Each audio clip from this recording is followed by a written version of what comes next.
Assalamualaikum warahmatullahi wabarakatuh. Nama saya Muhammad Faranzaki Haryanto dari kelas 11 IPSB, absen 22. Saya akan menjelaskan mengenai jurnal penutup.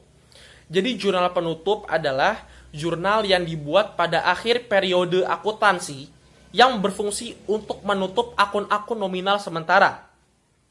Kemudian akun-akun yang tutup ini nanti akan dienolkan, otomatis nol di periode akuntansi berikutnya. Jadi akun-akun yang tutup adalah akun nominal dan akun pembantu modal. Nah, akun nominal ini adalah akun pendapatan dan akun beban. Kemudian akun pembantu modal adalah akun privé dan akun laba rugi. Jadi kemudian saya akan menjelaskan mengenai fungsi dari pembuatan jurnal penutup. Jadi pembuatan jurnal penutup ini berfungsi yang pertama untuk menghitung laba rugi dari pendapatan beban di akhir periode akuntansi. Yang kemudian yang kedua untuk mengenalkan kembali akun-akun nominal sementara.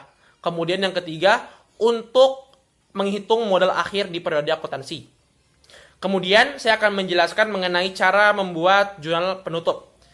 Jadi akun-akun penutup ada 4. Yang pertama adalah akun pendapatan, yang kedua adalah akun beban, yang ketiga adalah akun laba rugi, yang keempat adalah akun privé. Jadi saya mulai dari yang pertama adalah akun pendapatan terlebih dahulu. Jadi pada asalnya akun pendapatan saldonya adanya di kredit karena menambahkan modal. Nah, agar tidak 2 kali pencatatan dan agar hilang ini nominalnya, maka di jurnal penutup akun pendapatan adanya di debit. Kemudian kreditnya adalah itisan laba rugi. Kemudian yang kedua ada beban. Yang beban ini asalnya saldonya adanya di debit. Kemudian karena itu kita ingin menghilangkan nominal tersebut, maka di jurnal penutup yang di debit adalah itisan laba rugi, kemudian beban adanya di kredit.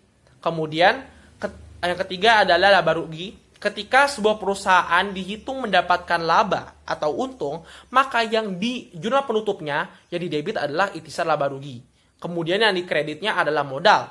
Jika sebuah perusahaan mendapatkan rugi, maka di itisan laba ruginya di penutupan jurnal penutup adalah yang pertama adalah di debitnya adalah modal, kemudian yang di kreditnya adalah itisan laba rugi.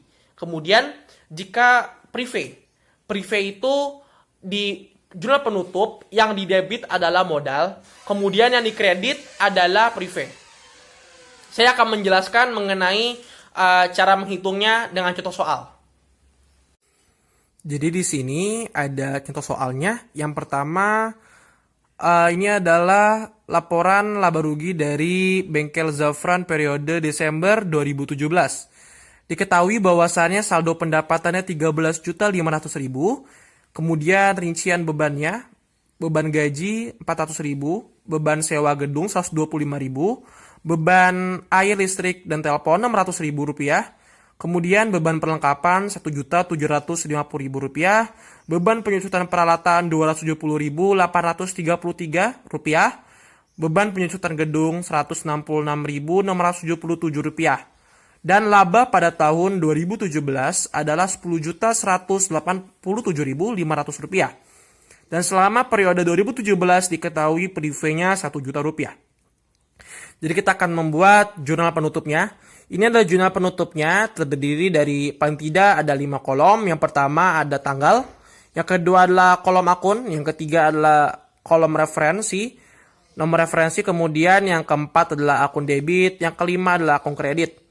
Jadi di sini ada bahwasannya pendapatannya 13.500.000. Maka di debitnya ada pendapatan dan di kreditnya ada irisan laba rugi masing-masing Rp13.500.000. Kemudian bebannya di sini dirincikan semua. Jadi yang pertama itu di debitnya ada irisan laba rugi, kemudian di kreditnya ada semua beban-bebannya. Di total semua, kemudian dimasukkan angkanya, totalnya di irisan laba rugi di debit itu. Tapi untuk yang beban dirincikan saja. Kemudian yang ketiga adalah laporan laba ruginya. Karena ini perusahaan mendapatkan untung atau laba, maka itisan laba ruginya ada di debit, kemudian di kreditnya ada modal senilai labanya atau senilai untungnya yaitu Rp10.187.500.000.